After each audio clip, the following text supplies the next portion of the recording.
those of you who know me, I have studied basic canine nutrition. I'm not a vet.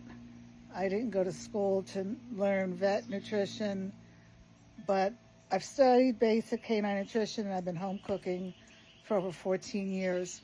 One thing I want you to be mindful of when you see people online, whether they're novice, whether they have a certificate for canine nutrition, or whether they're vet nutritionists.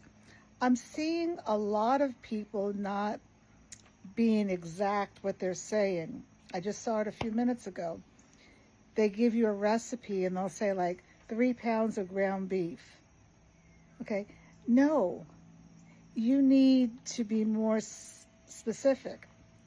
It should be 3 pounds of ground beef, 10% or 7 to 10% fat, because the majority of people are going to see that recipe, going to run out to the store, and guess what they're going to do? This is human nature. They're going to go for the ground beef that's the cheapest. And the cheapest ground beef has 20% fat in it. And that's why it's cheap. What's wrong with 20% fat that you're going to put into your dog's recipe? What do you think is wrong? Have you ever heard of pancreatitis? Yeah, it's very serious condition. It can be very serious. It's when the dog gets too much cooked fat into their diet.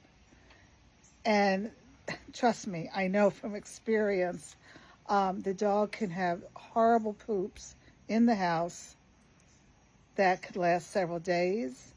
You can go to the doctor.